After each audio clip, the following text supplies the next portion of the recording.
আল্লাহ বলে, বান্দা দুনিয়ার মধ্যেই ডুবে গেলা, আখিরাতকে ভুলে গেলা, মনে রাখো একদিন কিন্তু কবরস্থানেই পৌঁছে যাইবা। মনে থাকুক বা না থাকুক, আখিরাতকে যদি মনেও রাখো, 5 ওয়াক্ত নামাজও যদি প্রতিদিন পড়ো, তাইলেও একদিন মরে যাইবা। আর প্রতিদিন নাফরমানি করলেও মরেই যাইবা। মনে থাকলেও মৃত্যু নিশ্চিত, মনে না থাকলেও মৃত্যু নিশ্চিত। হাসলেও মরে যাবেন, কাঁদলেও মরে যাবেন, সুখেও মরে যাবেন, দুঃখেও মরে যাবেন। রাজপ্রাসাদের অট্টালিকায় যে, সেও মরে যাবে। জীর্ণ কুঠির কুড়ে ঘরে যে, সেও মরে যাবে। জীবনে যে কোনো দিন দুঃখ দেখে নাই, তারও মৃত্যু হবে। জীবনে যে কোনো দিন সুখ দেখে নাই, তারও মৃত্যু হবে। তারও মৃত্যু হবে। কেউ থাকবে না, কেউ না, কেউ না, কেউ না। তো এই জন্য বন্ধু আমার, বাপ আমার, ভাই আমার, আমি আপনাদের কাছে এই কথাটাই বুঝাইতে চাচ্ছিলাম। প্রথম আল্লাহর কথা মনোযোগ দিয়ে শুনবেন, আখিরাতের ফিকির করবেন, কবরের ফিকির করেন। এত খামখেয়ালি নিজেদেরকে মনে করেন। ছেলেরা, বন্ধু, হয় তুমি মরে যাইবা, নয় তুমি বুড়া হইয়া যাইবা। বাকি তুমি এই যৌবনের এই হালাতের উপরে থাকতা না, এটা মনে রেখো। হয় বৃদ্ধ হইয়া যাবা, আর নয়তো মরে এর আগেই কবরে চলে যাবে। বিশ্ববিখ্যাত বুজুর্গ হাসান বসরি রাহমাতুল্লাহ আলাইহি, তিনি বলতেন, ইয়া মাশারাশ শাবাব ইন্না যারআ কাদ তুদরিকুল আহাতু ক্বাবলা আন ইয়াবলুগা। তিনি যুবক দেখলে বলতেন, যুবক মনে রাখো, সব ফুল, সব ফল পরিপক্ক হয় না, পাকে না, এর আগে ঝরে যায়। এটা উনি বলতেন, এর আগে কি ঝরে যায়। একটি গাছের, আম গাছের যতগুলো মুকুল বের হয়, বইল মুকুল, এ সবগুলোই তো আম হয়, বলেন না? বলো যুবক ভাই, বলো না, সব আম হয় না।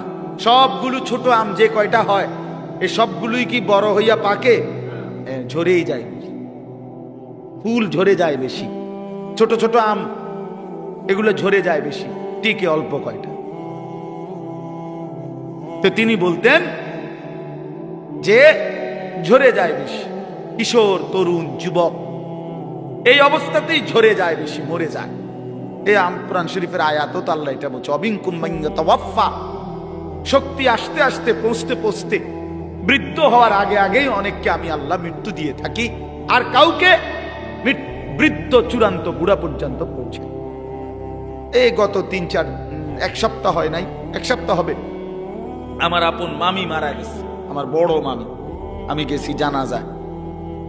তো আমার খালারা, আমার সব খালাতো ভাই বোন, আত্মীয় স্বজন বলা যায়, সব আসছে মামির জানাজায়, আমরাও ছিলাম।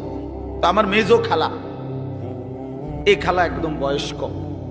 তো আমার বোনেরা আছে, সবাই বলতেছে, আমরা তখন এই বাড়িতে প্রায় 70-80 জন কিশোর, যুবক, যুবতী, ছেলে মেয়ে, আমরা নানার বাড়িতে।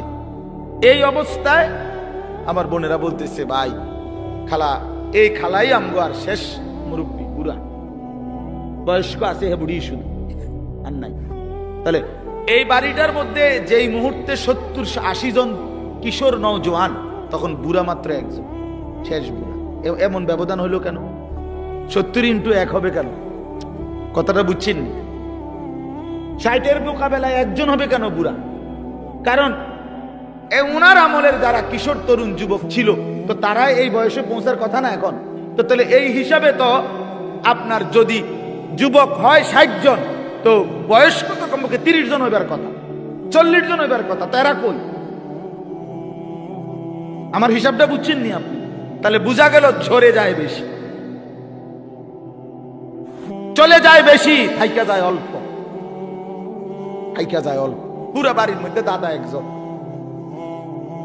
10 বাড়ি মিললে বুড়া মিয়া কি 1 জন 2 জন, কিন্তু নওজোয়ান অনেক, নওজোয়ান অনেক। এই জন্য আপনাদের কাছে আমাদের এটাই কথা, আমি যে সূরাটা পড়ছি, এবার সূরাটার তরজমা শুনেন। এই মূল বক্তব্য এই কথাটা বুঝানো। আল্লাহ তাআলা এই কথাটা বারবার কোরআনুল কারীমের মধ্যে বুঝাইতে চাইছে, বান্দা বিশ্বাস করো বান্দা, যে অবস্থাতেই তুমি থাকো, খেয়াল করো আর না করো, বুঝে থাকো আর না থাকো, তুমি কিন্তু থাকতা না। তোমার আমি রাখতাম না বান্দা। আমার চূড়ান্ত অনুগত হইলেও রাখতাম না, চূড়ান্ত নাফরমানি করলেও কি রাখতাম, কোন অবস্থাতে থাকতা না তুমি। এটা হলো শেষ কথা, তুমি এটা মনে রাখবে। তুমিও থাকবা না, সৃষ্টি জগতও থাকবে না। তোমারও মৃত্যু হবে, গোটা কায়নাতেরও মৃত্যু হবে। এই কথাইটা কোরআন কারীমের মধ্যে আল্লাহ তাআলা খুব বুঝাইছেন যে বান্দা কেন দুনিয়া নিয়া ইসসাকালতুম ইলাল আরদ, আহা বান্দা জমিনটা নিয়ে এমন কামড়াইয়া পড়লা কেন? ইসসাকালতুম অর্থ এইটা মানে কামড়াইয়া ধরা। আমি যাইতাম না, বাচ্চা যেরকম অনেক সময় ধরে না, আমি যাইতাম না, এতে এমন ভাবে ধরছে যে এতে আর সরানো যায় না। ছাগল যেভাবে খুঁট দেয়, ছাগলের খুঁট দেওয়া বুঝছেন? ছাগল যে এরকম পাও দিয়া খুঁট দিলে বাপরে বাপ, আরেক ছাগল দিয়েও এদের সরা যেত না। বহুত আমার জীবনে একবার ছোট বোন, ওই চানলা, ব্রনফারা চানলা একটা জায়গা আছে, এই চানলা আমার বোন বিয়ে দিছি, ছোট বোন। তো কোরবানির ঈদের সময় মায় 2 দিন আগে আমারে কইছে যে টাকা দিছে, চানলার পাশে একটা জায়গা আছে 60 বাজার, ওইখান থেকে খাসি কিনা দিতাম, মানে বোনের শ্বশুর বাড়ি কিনা দিতাম আর ঈদ কোরবানি উপলক্ষে। তা আমি বোনের শ্বশুর বাড়ি গিয়ে তালুইরে নিয়া বলছি চলেন একটা খাসি কিন। তাহলে তো চালুই বয়স্ক মানুষ, খাসিটা কিনার পরে আমি হাবড়ারে কইলাম তালুই অল্প দূর রাস্তা, 60 থেকে আর চামলা যাইতে নাই, তো 10-15 মিনিট 20 মিনিট লাগবে, আরো আগের কথা। ওই সময় আমি কামেলে পড়ি, 2003 সাল বা 4 সাল এরকম হল। তো আমি হাঁটাইয়া নিয়ে যেতে পারবো ছাগল, এটা আপনি রিস্কা দিয়ে যান, আপনি বয়স্ক মানুষ। আহা, আমার 14 গোষ্ঠীর মনো কোনো পাপের কারণে আমি এটা ধরছি। আমি শেষ পর্যন্ত অজরে মানে কাইন্দাই দিছি। আমি তো জানি না আগে কোনো সময় ধরছিও না, জানিও না, এটা যে এরকম খোঁট দেয় এই কথাটা আমি জানতাম না। কি পরিমাণ কষ্ট করে বিশ্বাস করেন এটা আনছি এই কদ্দুর জায়গা বাড়িতে আইনা আমার বোনে ধর, মাই কইছে তোর খাসি রে ধর, তোর খাসি। এটা যে তার হাতে দিছি, বোনের কইছি ধর, এটা ধর যা, এ কইয়া যে আইসা লাইছি, ভাতও খাইছি না, জিদ দে। তাইলে কি বোঝা গেল? এইভাবে খুঁট দিয়া ছাগলের খুঁটির মতো আল্লাহ বলছি সাকালতুম ইলাল আরদ, হায় বান্দা এভাবে বুঝি জমিন আঁকড়ায় ধর, এভাবে জমিন আঁকড়ায় ধরলাম। আর রাদিতুম বিল হায়াতিদ দুনিয়া মিনাল আখিরা। এবার আল্লাহ বলে বান্দা তাহলে কি তুমি আখিরাতের বিপরীতে দুনিয়ার এই জীবন পেয়ে খুশি হয়ে গেল? যথেষ্ট তো খুশি? এক সেট সোফা সারবে তো, প্লাস 6টা টেবিল, 6টা চেয়ার, একটা ডাইনিং টেবিল, খুশি তো? যথেষ্ট। 2টা ওয়াল শোকেস, 4টা খাট, 4টা তোষক, প্রতি খাটে 2টা করে বালিশ, 8টা বালিশ, চায়ের কাপ 1 ডজন, ভাতের প্লেট 1 ডজন, নুনের বাড়ি 4টা, আর 4 বাথরুমে বদনা 4টা। আর কি কয় টাকার মাল? নাই তো 50 লাখ টাকার মাল করে, এত হবে না। আচ্ছা ধরেন, ধরলাম ভাই, ধরছে জন আর কোন আপত্তি নেই, ধরলাম ধরেন 50 লাখ টাকার মাল। তো 50 লক্ষ টাকার মালের জন্য আয় মুসলমান 60 বছরের হায়াত শেষ, 50 বছর শেষ। এত মিথ্যা, এত চুরি, এত 2 নম্বরি, এত সুদ, এত ঘুষ, এত কিস্তি, এতবার ওজনে কম দিলেন, এতগুলো মিছা কথা কইলেন, এত বাটপারি করিলেন, এই কদ্দুর ফার্নিচার আর আসবাব এটুকু দুনিয়ার জন্য। বড় অল্প দামে নিজের বেচা দিলেন, বড় অল্প টাকায় শেষ করে দিলেন হায়াত বন্ধু, বড় অল্প দামে নিজের জীবন শেষ করে দিলেন, খুব কম দামে। এক সুস্থ সবল মুসলমান এত কম দামে নিজের বেচার কথা না। এইটুকু সামান্য দুনিয়ার জন্য এক ওয়াক্ত নামাজ পড়ার টাইম নেই। একটা অটো চালায়, বেচারার নামাজের সময়। একটা সিএনজি চালায়, বেচারার নামাজের টাইম নেই। কদ্দুর সাধু আন্দারি করে, এবার নামাজের টাইম নেই। 12,000 টাকা বেতনের একটা চাকরি করে, নইলে 20,000 টাকা বেতন। হায় হায় মুসলমান, 20,000 টাকা, তাও এক মাসে, প্রতিদিন না, এক মাসে 20,000 টাকা বেতন। এইটুকুর জন্য আল্লাহ তাআলার এক ওয়াক্ত নামাজ আদায় করে না। হায় মুসলমান, এত বড় পাষাণ কেমনে হইলেন? কেমনে হইলেন বলেন? আল্লাহ নবী সাল্লাল্লাহু আলাইহি ওয়াসাল্লাম বলছেন, লা সাজদাতুন ওয়াহিদাতুন খায়রুম মিনাদ দুনিয়া ওয়া মা ফিহা। এবার শুনেন, নবী বলেন, একটি সেজদা উম্মত দুনিয়া এবং দুনিয়ার মধ্যে যা কিছু আছে তার চাইতে কোটি গুণে বেশি উত্তম। কয়টি সেজদা? এক সেজদায় কয় রাকাত? এক রাকাত না। এক সেজদা দিলে কি এক রাকাত? এক রাকাত না, একটাই সেজদা। লা সাজদাতুন ওয়াহিদাতুন, একটি সেজদা। আল্লাহর কসম নবীজি বলছে, বুখারী মুসলিমের হাদিস, আল্লাহর নবী বলছে, চারটা কালেমা একবার বলা, একটা কালেমা আপনি বলেন, সুবহানাল্লাহ, আলহামদুলিল্লাহ, আল্লাহু আকবার, লা ইলাহা ইল্লাল্লাহ। রাসূলুল্লাহ সাল্লাল্লাহু আলাইহি ওয়াসাল্লাম বলেন, এই চারটি কালেমা একবার বলা পৃথিবীর যত কিছুর উপরে সূর্যের আলো পড়ে সবটার যা দাম, আমি রাসূলের কাছে তার চাইতে বেশি দাম।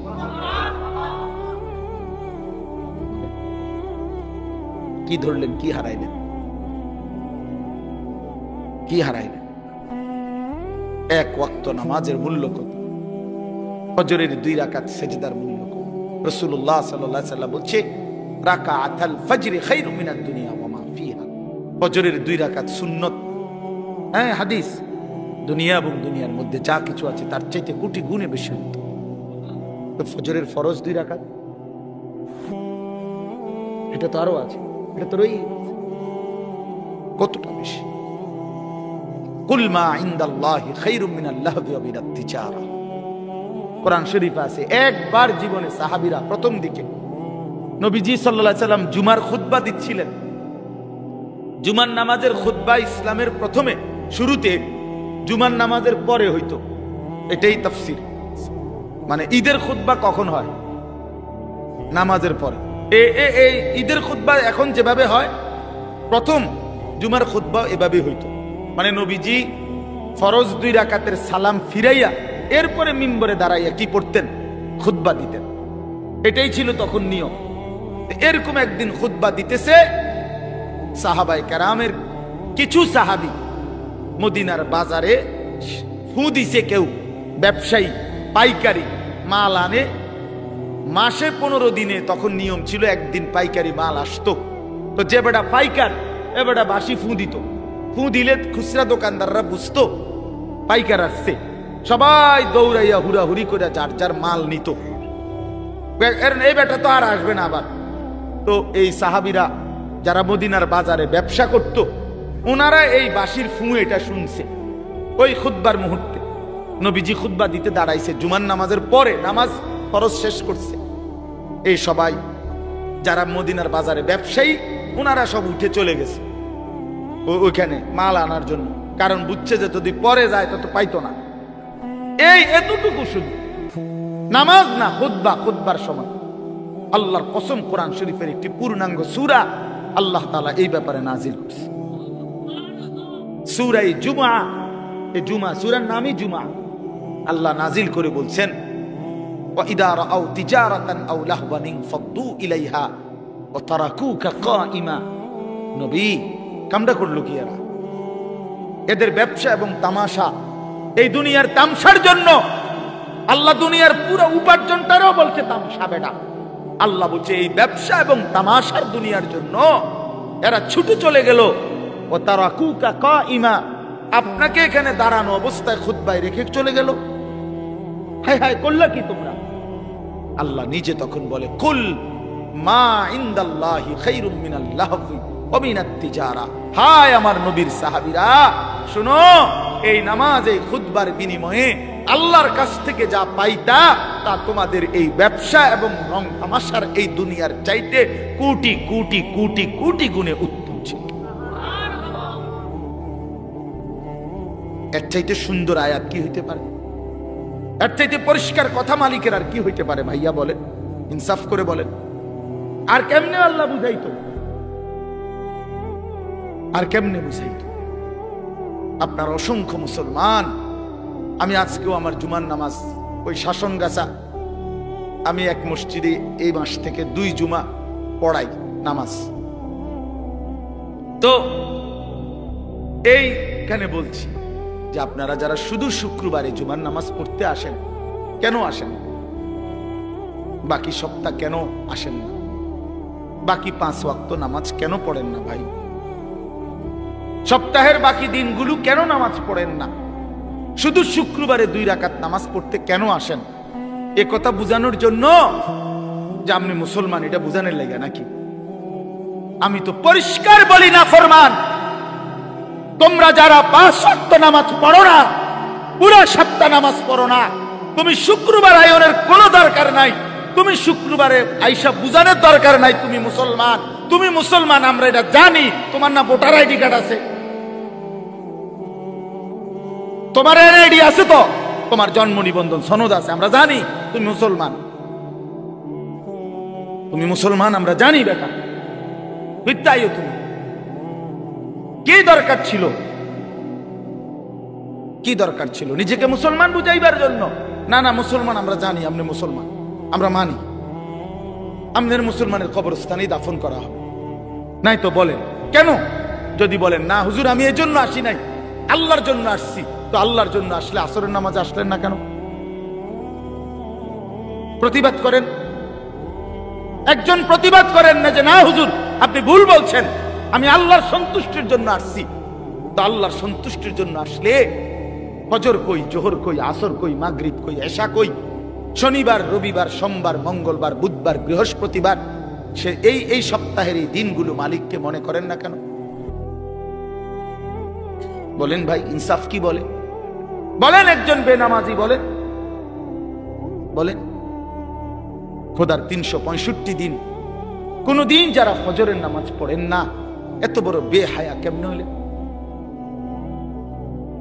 কেমনে হইলেন? এই যুবক ভাই, তোমরা যারা কখনোই ফজরের নামাজ বছরের কোনদিন পড়ো না, তুমি এত বড় নির্লজ্জ, মুসলমানের ঘরে এত বড় বেয়াদব কেমনে হইলা? বলো, এখন প্রতিবাদ করবেন। মুসলমানের ঘরে এত বড় বেয়াদব কেমনে হইলা? এত বড় গাদ্দার মুসলমানের ঘরে হইলা কেমনে? তোমার আল্লাহ নাই, তোমার রাসূল নাই, তোমারে কেউ বানায় নাই, তোমারে কোথাও যেতে হবে না, তুমি মরতা না, তোমার কোনো হিসাব নাই, তোমার কোনো আমল নামা নাই। কি মনে করছো তুমি? এই মোবাইল, হ্যাঁ, এই বেড়ি, নর্তকী, নারী, ছবি, উলঙ্গ দৃশ্য, আর এই ভাত তরকারি, পেশাব পায়খানা আর ঘুম, খালাস, এরই নাম জীবন? এ তো জানোয়ারের জীবন। এ তো কুকুর, বিড়াল, হাইওয়ান, জানোয়ার, গরু, ছাগল, ওরাও তো খায়, ঘুমায়, পেশাব পায়খানা করে, ওদেরও তো যৌন চাহিদা পূরণ হয়। প্রিয় বন্ধু, গরু ছাগলেরও তো, কুকুর বিড়ালেরও তো বাচ্চা হয়। তো বাচ্চা যেহেতু হয়, এটাই তো প্রমাণ করে এদের যৌন চাহিদা পূরণ হয়, নয়তো এ কেমনে বাচ্চা হয়? জানোয়ারের বাচ্চা হয় কেমনে? তাহলে ইনসাফ করেন, বিবেককে বলেন। আপনার স্ত্রী বেপর্দা, তা আপনার আত্মসম্মান কই রইল? আপনার মেয়েটা বেপর্দা, হ্যাঁ, আপনি বুঝেন না এটা? 8-7 কাপড় পরে আপনার মেয়ে কোথায় যায়? 14 বছরের, 16 বছরের, এই 18 বছরের এই উপযুক্ত কন্যা 8-7 কাপড় পরে কোথায় বের হয়, কাকে দেখাইতে যায়? আপনি বুঝেন না? বেশিরা খান, আপনি হুদা বহন খান, আপনি ভাত খান না? এতটুকু হায়া যে এই বাপের নাই, তো তুমিও তো বেহায়া, তোমার মেয়েও তো বেহায়া। যে স্ত্রী বেহায়া, স্বামীও বেহায়া, স্ত্রীও বেহায়া, দুইজনেই তো বেহায়া বেটা তোমরা। বলে আত্মসম্মান থাকলে, আত্মমর্যাদা থাকলে, পৌরুষ থাকলে, আমি বাইচা থাকতে আমার বউ বেপর্দা হবে বেটা, তো আমি বাইচা রইলাম কেন? আমি বাইচা থাকতে আমার মেয়ে বেপর্দা, তো আমি বাপ কিসের? আবার আমার বাপ কিসের? আমি স্ত্রী সন্তানের মধ্যে যদি দ্বীন না থাকে, বিবি বাচ্চার যদি আখিরাত না থাকে বন্ধু, আল্লাহ তাআলা আমাদেরকে সংসার কেন দিলেন? পরিবার কেন দিলেন? স্ত্রী সংসার কেন দিলেন আমাদেরকে? যে নারী থেকে এত কিছু ভাবে উপকৃত হইলেন 40 বছর, সেই নারীকে এভাবে জাহান্নামের হাতে ছেড়ে দিলেন, এভাবে ছেড়ে দিলেন। ফিকির করেন, সিদ্ধান্ত করেন, কেমনি কি করবেন, ফয়সালা করেন। এই পৃথিবীতে প্রত্যেক মানুষের সামনে যখনই যে কোনো সমস্যা তৈরি হয়, সে তো প্রতিটা সমস্যার সমাধানের জন্য কোনো না কোনো কৌশল বের করে না? তো এর জন্য বাইর করেন, আপনি বুদ্ধি বাইর করেন, আপনি পরামর্শ করেন যে হুজুর আমার স্ত্রী বেপর্দা, আমি কি করতে পারি? আমার মেয়ে বেপর্দা, আমি কি করতে পারি? আমার ছেলে কোনোদিন ফজরের নামাজ পড়ে না, আমি কি করতে পারি? কোনো সমাধান নাই। ইসলামে কি কোনো সমাধান নাই? আল্লাহর কোরআনে কিছু নাই এ ব্যাপারে?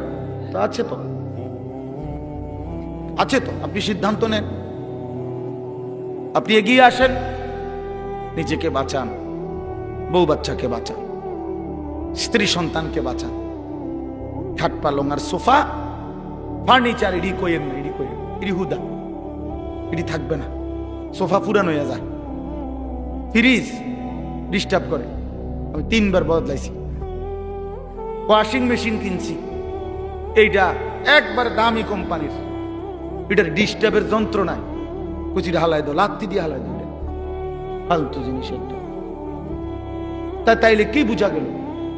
দুনিয়া কোনটাই জমাইয়া আপনি স্থায়ী হবে না, এটা ডিস্টার্ব করবে, ঠিক না? বলেন না কেন? তো শুধু শুধু শুধু শুধু বললেন কেন, করলেন কেন? বাথরুমের প্লাস্টিকের দরজা এডি শুধু ভেঙে যায়, বলেন ঠিক নাই? যে প্লাস্টিকের দরজা যত জায়গায় দেখবেন, ছিটকারি ভাঙ্গা, নাহলে এন্দিয়া গুদ্দুর ভাঙ্গা, এন্দিয়া ছিটকারি লাগে না, সদর বদর। তো দুনিয়া তো একটা ফালতু জিনিস। 4 কোটি টাকার বড় লোকের বাড়িতে আমি গেছি, ডুপ্লেক্স বাড়ি, বাথরুমের দরজার ছিটকারি নাই। ছিটকারি আছে মানে ওই বল্টুটা নাই, শুধু এই জিডের মধ্যে ছিটকারিটা লাগায়, এই কদ্দুর জায়গাটা নাই। আমি বসুন কেমনে? এই বাথরুমে আমি বসলে কেউ যদি দরজাটা ঠেলা দেয়, বলেন? শেষে বালতির মধ্যে পানি দিয়া, বালতিটারে দিয়ে দরজা ঠেলা দিছি, তারপরে দুনিয়া ধোকা না? বলেন ধোকা, দুনিয়া ধোকা, এই আসবাব ধোকা, ধোকা বন্ধু, ধোকা। আমি খোলামেলা বললাম এই জন্য, ভেবে দেখেন ধোকা। আপনি কতবার পাল্টাইছেন দুনিয়া? আপনার ঘরের সামান আপনি কতবার পাল্টাইলেন? আপনার বিবির ওই পাউডার শুরু, তারে বলেন এই বেপর্দা নারী, এই পাউডার ফেয়ার এন্ড লাভলি লাগাইয়া 1 ঘন্টা সাইজা গেলা, আবার যে তুমি আইসা এগুলা ধুইয়া লাইতেছো, নিজেই হালাই দিতেছো নিজের পাউডার, নিজেই নিজের পাউডার ফেয়ার এন্ড লাভলি এগুলো নিজেই ধুইয়া সব মুছে ফেলে দিলা। তো তুমি কি বোঝো না একবারও এগুলো ধোকা? আসল হইলে তো তুমি রাইখা দিতা। হায় দুনিয়া, হায় দুনিয়া আমাদেরকে ধোকা দিল। দুনিয়া আমাদেরকে বারবার ধোকা দিছে বন্ধু, দুনিয়া ধোকা দিছে। আমার বাপও থাকতে চাইছে, বাপ নাই। দুনিয়া আমার দাদাও থাকতে চাইছে, আমার দাদা নাই। দুনিয়া আমার কতজন থাকতে চাইছে, আমার চোখে দেখা সেই মানুষগুলো কেউ নাই। আমার জলজ্জন্ত জ্যাঠারে আমি দেখছি, তোমার 1 সপ্তাহের মাথায় জ্যাঠা মারা গেছে। আমি দেখে আসার পরে 1 সপ্তাহ পরে আবার নিজে গিয়ে এই জ্যাঠার জানাজা পড়ছি। কবরের দিকে তাকাইয়া মনে পড়ছে, কবর যেন আমারে বলতেছে, আনিস তোর জ্যাঠারে বানাইবার জন্য আমি আমার কাছ থেকে একটু মাটি দিছিলাম, আজ আমার মাটি আমি আমার কাছেই ফেরত নিলাম। ওয়াফিহা নুঈদুকুম, আমি এখান থেকেই দিছিলাম, আজ আমি এখানেই ফেরত নিলাম। প্রিয় বন্ধু আমার, বাপ আমার, ভুল যেন না হয় বন্ধু। হাসলেও মরে যাবেন, কাঁদলেও মরে যাবেন, এ কথাই বলছিলাম। তাইলে কি আশ্চর্য জীবন ভাইয়া, তোমরা কি জীবন পছন্দ করলাম? সারাটা দিন নারী, ছবি, মোবাইল, নাচ গান, এক ওয়াক্ত নামাজ পড়ো না, শরীর অপবিত্র, পেশাবের ঠিক মতো পবিত্রতা নাই, পায়খানার পরে ঠিক মতো পবিত্রতা নাই। আর এই উলঙ্গ ছবি, নাচ গান দেখতে দেখতে সারা দিন সারা রাত শরীর তো নাপাক হয় বন্ধু। এই নাপাক দেহ নিয়ে, এই জানোয়ারি জিন্দেগি নিয়ে কেমনে ঘুমাও, কেমনে রাত কাটাও, কেমনে শো, কেমনে হাঁটো, আমি বুঝি না। তুমি মানুষ না জানোয়ার? আরেকবার ভাইবো বন্ধু, আরো বেহায়া সন্তান, বেপর্দা নারী, বেহায়া কন্যা, আরেকবার মানুষ না জানোয়ার। আল্লাহ আমাদেরকে মাফ দেন। তো আল্লাহ তাআলা বলেন, বান্দা, নবী রাসূলুল্লাহ সাল্লাল্লাহু আলাইহি সাল্লামকে বলছে, বন্ধু আপনি কি জানেন সেই বিকট আওয়াজটা কি? সেটাই কিয়ামত। সব ভাঙবে, সব ভাঙবে।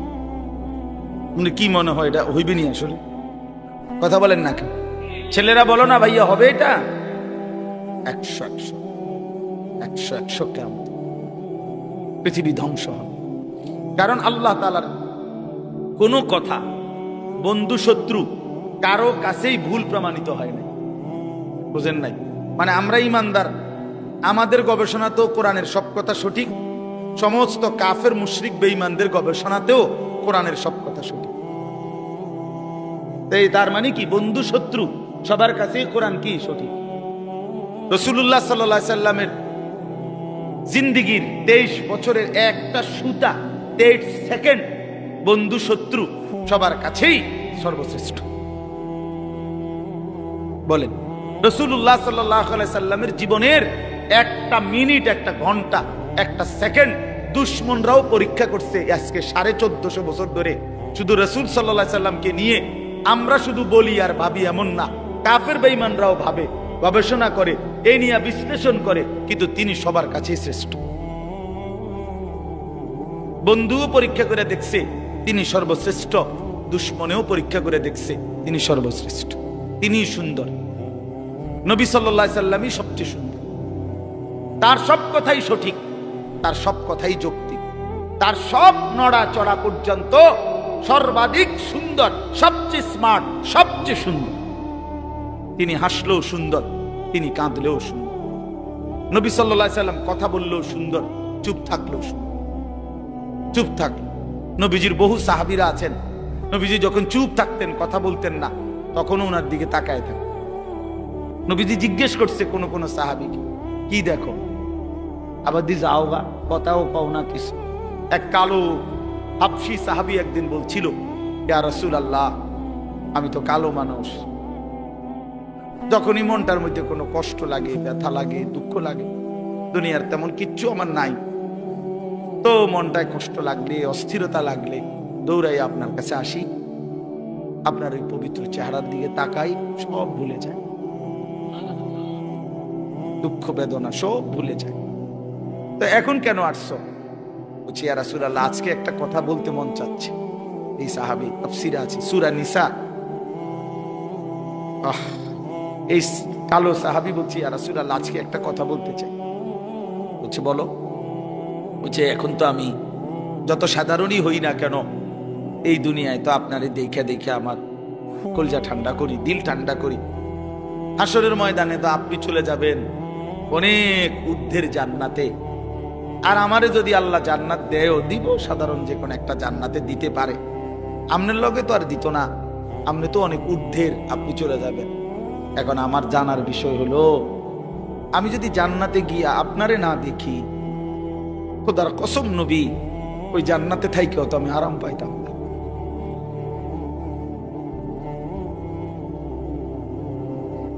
তখন আমি আপনাকে দেখবো কিভাবে? সুবহানাল্লাহ, সুবহানাল্লাহ।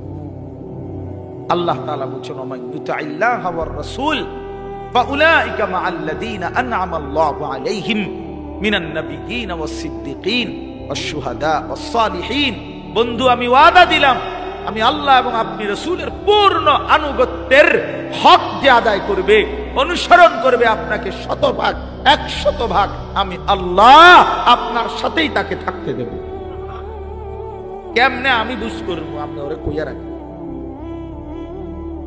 নবী সাল্লাল্লাহু আলাইহি ওয়াসাল্লাম ওই হাবশী সাহাবীকে বলছে, আল্লাহ রাসূলের আনুগত্য যদি পূর্ণ করতে পারো, ওয়াদা দিছে মালিক তুমি আমার সাথেই থাকবা। সাহাবী চিৎকার দিয়া ওইখানেই ইন্তেকাল করছে। निकल जाए दम तेरे कदमों के नीचे, यही दिल की हसरत, यही दिल की आरज़ू है।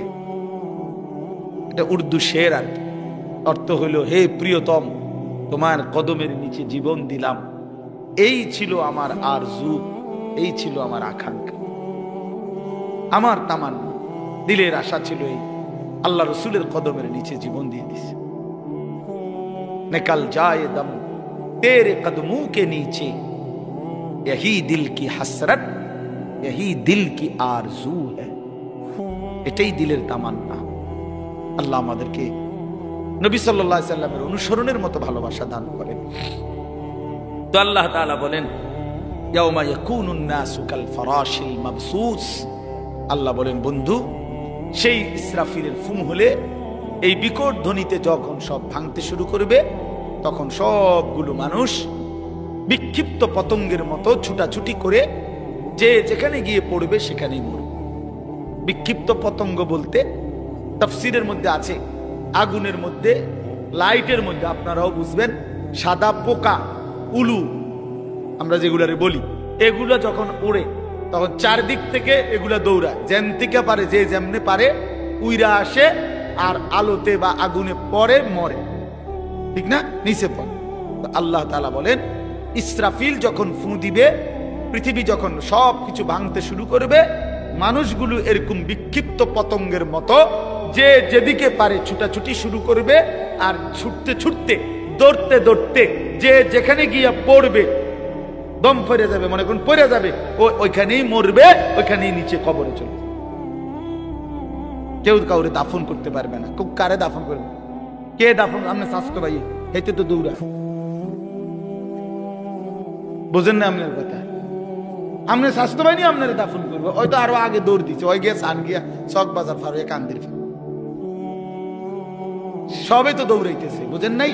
কাজে কেউ কাউকে কি করবে না, দাফন করবে না, বরং মানুষ ছুটতে ছুটতে যেখানে পড়বে ওইখানে নিচে চলে। অতাকুনুল জিবালু কাল ইহনিল মানফুশ। তুলা যে ধুনায়, আপনারা দেখছেন, ওই যে লেপ তোষক বানাইবার আগে তুলারে কি করতে হয়? ধুনতে হয়। মেশিন দিয়েও হয়, আবার লাঠি দিয়ে বাইরে বাইরেও তুলারে আলাদা আলাদা করে। তো এই তুলা যখন ধুনায়, তখন তুলাগুলো সামান্য বাতাস লাগলেই উঠতে থাকে। আল্লাহ তাআলা বলেন, এই ধুনিত তুলা, ধুনানো তুলার মতো পাহাড়গুলো সব উঠতে থাকে। এইটার অর্থ এভাবেই পৃথিবী ধ্বংস হবে, হাসরের মাঠ কায়েম হবে।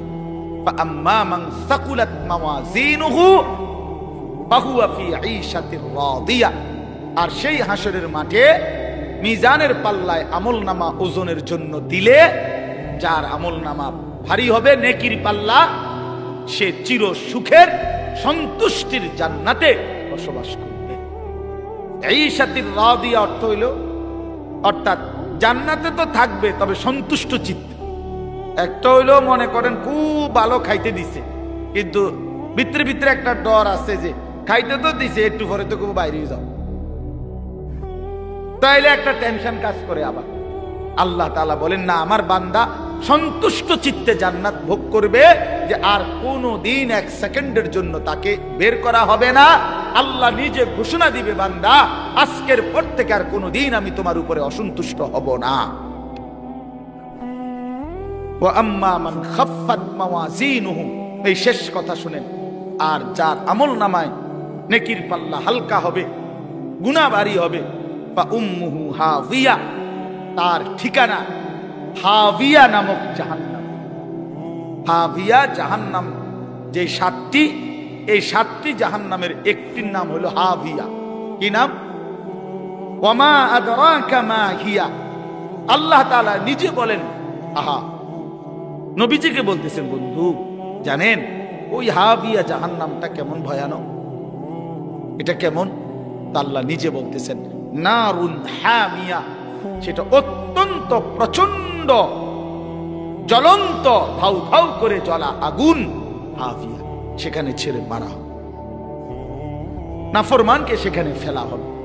এখানে দুইটা কথা শুনে, এক নাম্বার হলো এই আয়াতের তাফসিরে এই নারুন হামিয়া, হাবিয়া জাহান্নামটা প্রচন্ড উত্তাপওয়ালা আগুন, এই কথাটার ব্যাখ্যা দিতে গিয়ে প্রিয় নবী সাল্লাল্লাহু আলাইহি সাল্লাম বলছেন, তাফসিরে কুরতুবিতে আছে, নবীজি বলছেন নারুকুম হাদিহি জুজউম মিন 70 জুজআম মিন নারি জাহান্নাম। কথাটা শেষ খেয়াল করেন। নবীজি এরকম সাহাবীদেরকে বলতেছে, শোনো, তোমাদের যেই দুনিয়ার আগুন, এই দুনিয়ার আগুন জাহান্নামের আগুনের 70 ভাগের 1 ভাগ। তার মানে তোমাদের এই দুনিয়ার আগুনের চাইতে আরো 69 গুণ বেশি উত্তাপ তাপ জাহান্নামের আগুন। এরপরে শুনেন, এরপরে জরুরি কথা হলো, এই বুঝার জন্য বলতেছি, তাফসিরে হাদিসের বাকি অংশে আছে, রাসূলুল্লাহ সাল্লাল্লাহু আলাইহি সাল্লামের সাহাবীরা এই কথাইটা শুনে লাভ দিয়ে উঠছে, ফাল দিয়ে উঠছে, ফাল দিয়ে ওইটাই বলতেছে, ইয়া রাসূলুল্লাহ ওয়া ইন্না যালিকা লাকাফিয়া, হে আল্লাহর নবী, হায় হায় আপনি কি কইলেন? এটা আগুনে পুরাইয়া ছাই করে ফেলার জন্য দুনিয়ার এই আগুনই তো যথেষ্ট। লাকাফিয়া অর্থ হলো এটাই তো সারে। আল্লাহর নবী সাল্লাল্লাহু আলাইহি সাল্লাম বলে, তাহলে বুঝো হায় উম্মত, এর চাইতে আরো 69 গুণ বেশি আগুনের তাপ কেমন। এই আগুন যদি তোমাদের কাছে এমন মনে হয়, আমি কুমিল্লা মেডিকেল কলেজে একবার, এই কুসাইতলি জীবনে একবার একজন আগুনে পোড়া লোককে দেখতে গেছিলাম, আমার পরিচিত। ওই বেচারার এক হোটেলের সামনে দিয়ে যাওয়ার সময় ভুলে হোটেলওয়ালারা পুরা কড়াই গরম পানি রাস্তার যে ছুঁড়ে মারছে, এই বেচারার পিছন দিয়ে পড়ছে, পুরাটা প্রাণ পিছনের অংশ পুড়ে গেছে। আমার পরিচিত, এক সময় মাদ্রাসায় পড়ছে উনি, ওনার আমি দেখতে গেছি এই মেডিকেল কলেজ। আল্লাহর কসম, আমি জীবনে কোনো মানুষের চিৎকার এর চাইতে ভয়ানক আমি আর দেখি। ওই আগুনে পোড়া মানুষটারে তখন নার্স তার এই পোড়া চামড়া এগুলো টাইনা টাইনা উঠাইতেছিল, ড্রেসিং করবে। ভাইয়া সেই যে কি পরিমাণ চিল্লাইছে,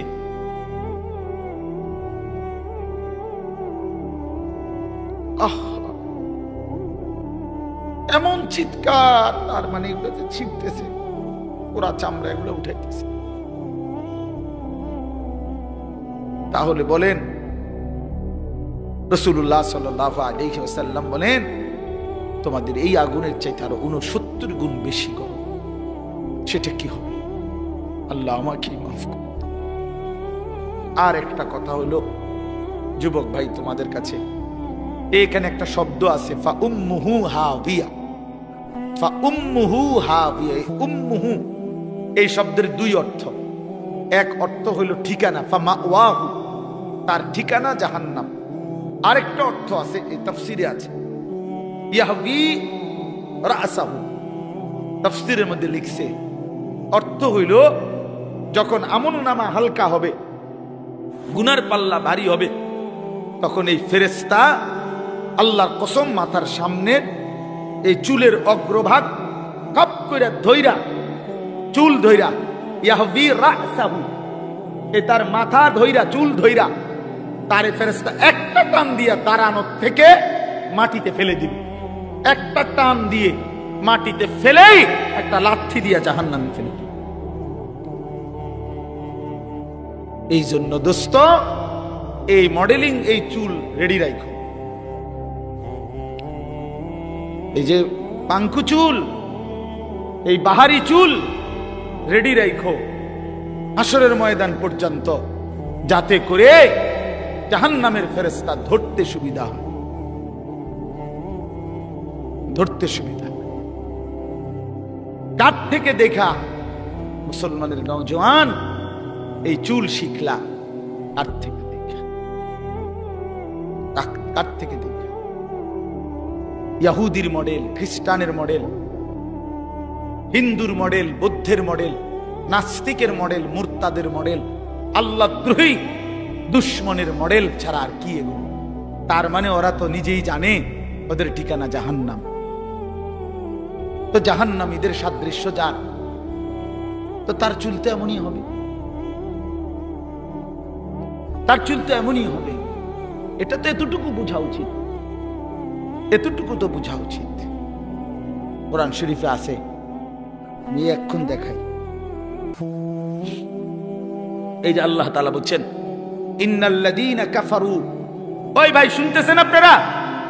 ইন্নাল্লাযীনা কাফারু মিন আহলিল কিতাবি ওয়াল মুশরিকিনা, নিশ্চয়ই যারা আহলে কিতাব, ইহুদি খ্রিস্টান বেঈমান এবং যারা মুশরিক, তাদের সকলেই ফি নারি জাহান্নামা খালিদিনা ফিহা।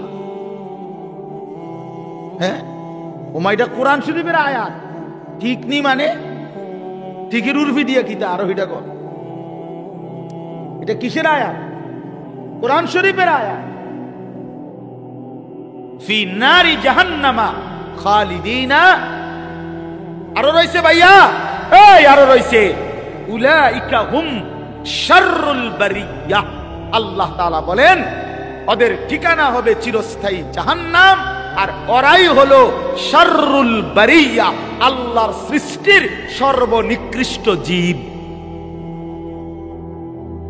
সর্বনিকৃষ্ট শাররুল বারিয়া, শাররুল বারিয়া।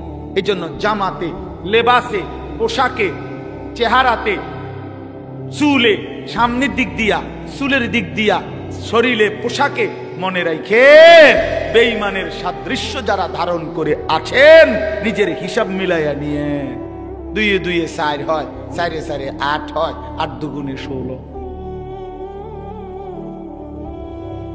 বুঝেন নাই নাকি? 2-এ 2-এ 6, এমনি মিলাইয়া, হিসাব মিলাইয়া। উলাইকা হুম শাররুল বারিয়া, ওরা সর্বনিকৃষ্ট জীব। আল্লাহ সমস্ত কাফের সর্বনিকৃষ্ট। আল্লাহ আমাদেরকে বুঝ দান করেন। আল্লাহ তাআলা আজকের এই মাহফিল কবুল করে নেন। চলেন ফিকির করি, আখিরাতকে বিশ্বাস করে, কবরকে ভয় করে, পরকালের চিন্তাকে মাথায় রেখে আমরা প্রত্যেকে ইনশাআল্লাহ জিন্দেগি সাজাবো। বলেন ইনশাআল্লাহ। যুবক ভাই নামাজ পড়ো, নামাজ পড়ো। ভাইয়া আমার নামাজ পড়ো, ভাই নামাজ পড়ো, বোন নামাজ পড়েন। বাবারা আরাম রোজগার ছেড়ে দেন। আপনারা জানেন না, আপনারা হয়তো অনেকে বুঝতেছেন না। ইনশাআল্লাহ আমরা সারা পৃথিবীর উলামায়ে কেরাম এটা বুঝতেছে, বলতেছে আগামীর পৃথিবী শুধুই ইসলামের পৃথিবী। হ্যাঁ হ্যাঁ, আগামীর পৃথিবী শুধুই ইসলামের, আগামীর পৃথিবী শুধুই কোরআনের। শুধু বাংলাদেশ না, সারা পৃথিবীতে মজলুমের বিজয়, সারা পৃথিবীতে মজলুমের বিজয়, ইমানদারের বিজয় ইনশাআল্লাহ। 54 বছরের জালেম স্বৈর শাসক, ফ্যাসিস্ট, অন্যায় রাজত্ব কায়েম করেছিল মুসলমানদের সবচেয়ে গুরুত্বপূর্ণ একটি দেশ সিরিয়াতে। এই সিরিয়ার জালেম বাপ পুত মিলে, 2 জালেম 54 বছর মানুষের উপরে লক্ষ লক্ষ মুসলিম নারীকে বেইজ্জতি করছে, নির্যাতন করেছে, পুরুষদেরকে শহীদ করেছে। ওই জালেম 8ই ডিসেম্বর পলাইছে। জানেন না? নতুন উইকেট পড়ছে 8 তারিখ। 8 তারিখ কি? ইতিমধ্যে 2 উইকেট পড়ছে। 5ই আগস্ট 1 উইকেট পড়ছে, 8ই ডিসেম্বর নতুন উইকেট পড়ছে। এই জন্য 2024 উইকেট পড়ার বছর। 24 সাল বোলিং ভালো হয়েছে, বোলিং 24 সালে বোলিং ভালো হয়েছে, 2 উইকেট পড়ে গেছে ইনশাআল্লাহ। আলহামদুলিল্লাহ। আগামী 3 নম্বর উইকেট আশা করি ইনশাআল্লাহ নেতানিয়াহু, ইসরায়েলের ওই বেঈমান, ইসরায়েলের এই বেঈমান, এই প্রধানমন্ত্রী ইসরায়েলের নেতানিয়াহু, এই বেঈমানের উইকেটও পড়ে যাবে ইনশাআল্লাহ। দেখেন দেখেন দেখেন ইনশাআল্লাহ। দেখবা যুবক, ইনশাআল্লাহ ফিলিস্তিন বিজয় হবে, কালেমার পতাকা উড়বে, ইসরায়েলের কুত্তারা হেরে যাবে ইনশাআল্লাহ। কোন কাউরে কোন বেঈমানের ধমকে ঘাবড়াইবার কিছু নাই। ওই ভারতীয়দের ধমক আমরা 2 পয়সাও গণার ধরি না। 130 কোটি না বেটা, তুই 230 কোটির মোকাবেলায় আমাদের একজন আল্লাহ, তিনি যথেষ্ট বেটা।